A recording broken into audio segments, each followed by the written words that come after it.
That may not be the best lighting, but I honestly don't know which version this is anymore. I've changed it and modified it a few hundred times, it seems like. So I would work a design, tweak it, use it for a week, decide I didn't like it, take it out again.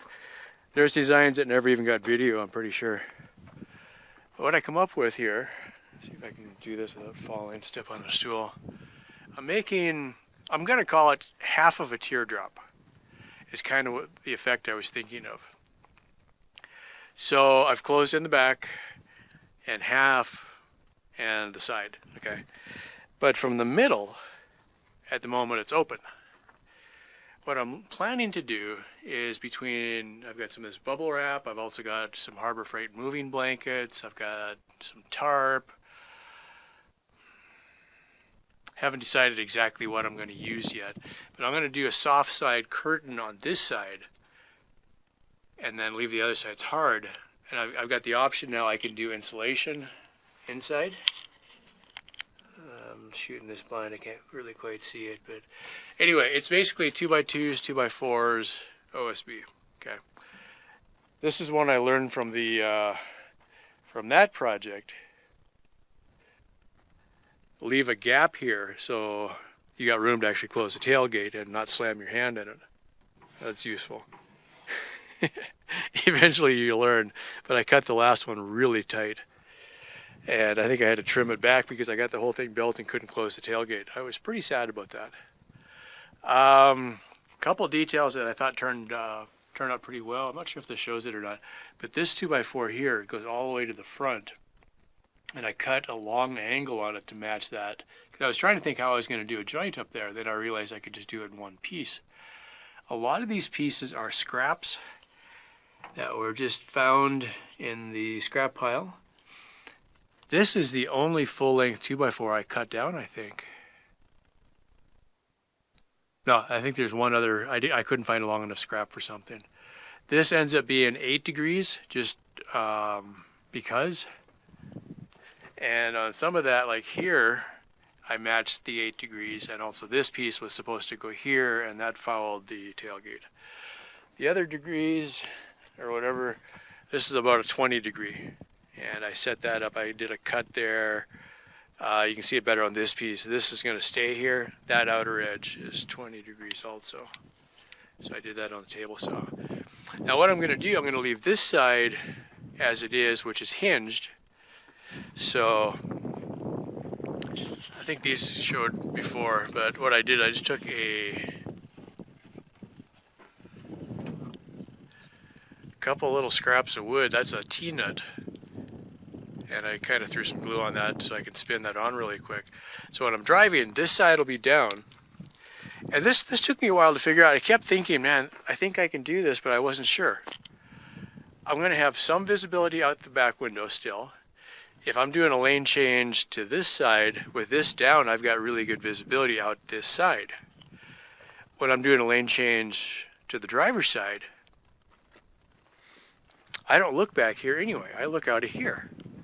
So I can do a shoulder check off of here. I've got this window still, I can see out. And then I got my mirrors. I got lots of wide angles on there and stuff like that.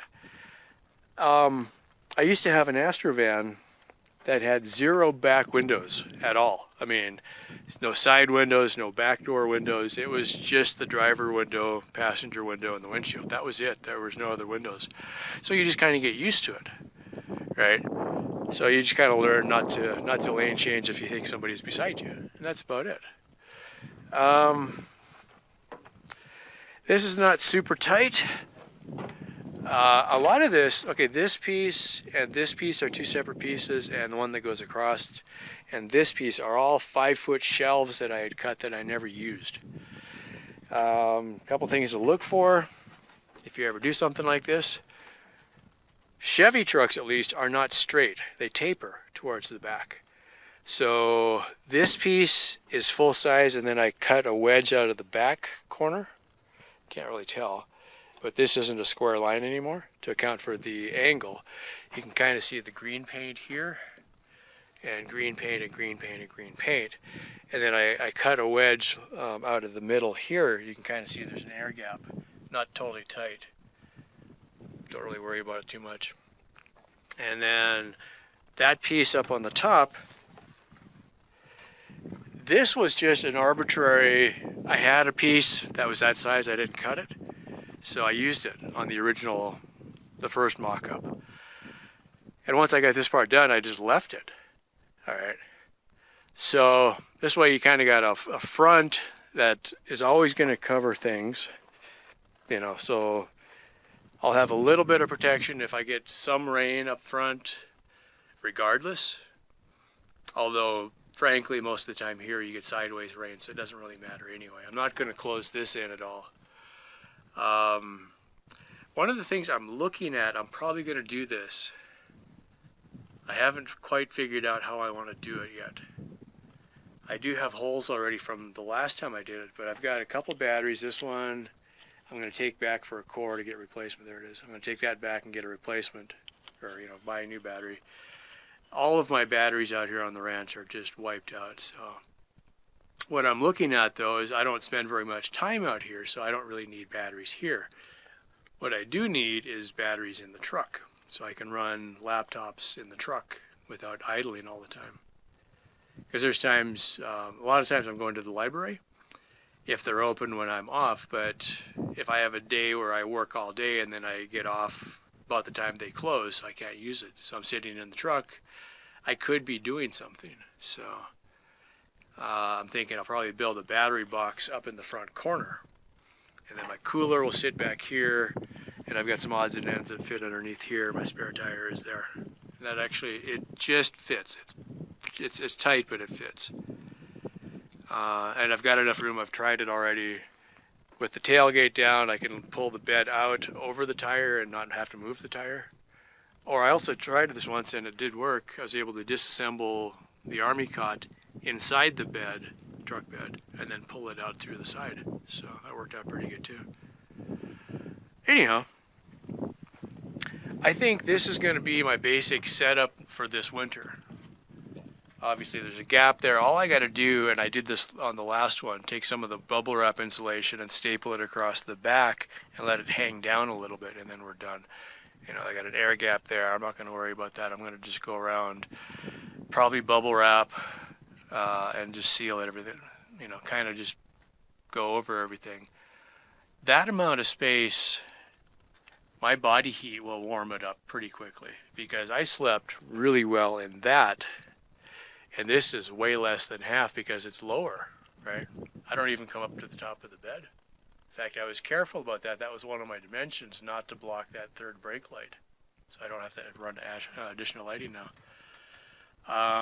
What was the other thing? That was the reason for the taper, to reduce how much air was in here so that it warms up quicker when I'm sleeping. That's basically it. My body heat will warm that up. It's like a pup tent, basically, hard-sided pup tent. And that was one of the checks, was set the bed in there, lay down, and see how high my feet stuck up, and then give myself a little bit of extra. And that's how I come up with that side dimension on the back. So my head will be to the front, feet to the back, and we're set. I'm totally okay with no windows. I'm going to leave this open for now on the front wall. So I can get the camera out of the window a little bit. With the side, I'm just going to call it the side curtain, down a blanket or whatever. I think I'll be fine. Where I sleep at the Walmart lately, it is so bright. They've got so many street lights. You actually think it's daylight. You wake up, you're like, oh my God, it's daytime. And you look out, it's totally black. But it's just glowing. Those new LED street lights are incredibly bright. So this is going to block a lot of that. And then if I drop the side curtain, I'll be set. So that'll be good. Yeah, I think this felt good building it. I think it'll be okay.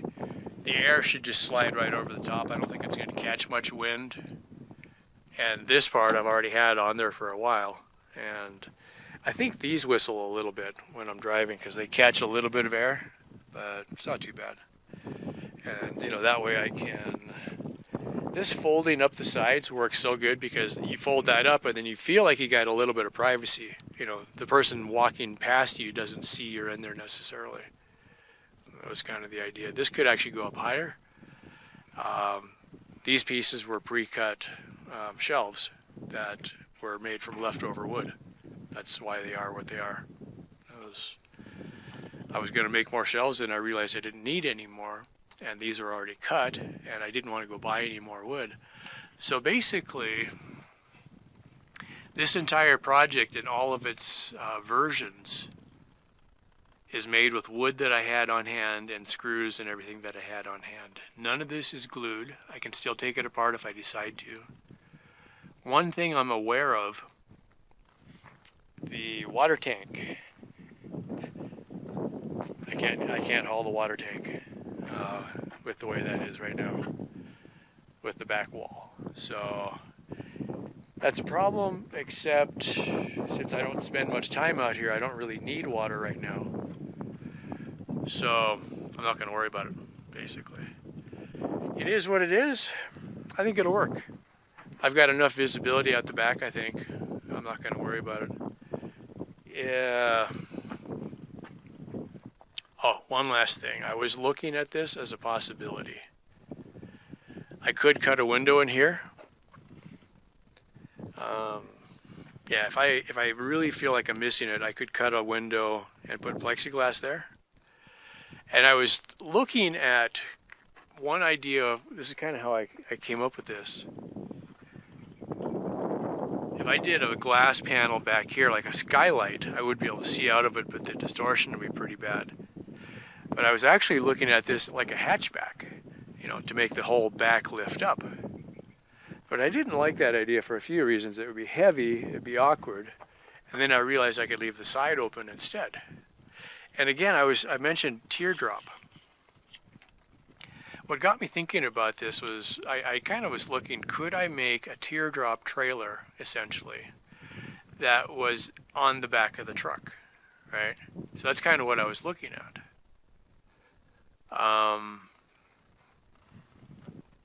That's kind of the direction I was looking is, you know, if I just from the bed up and then tapered it down, what I really wanted was a way to enter it from the side, from the outside. But it would just be really awkward with the bed on there.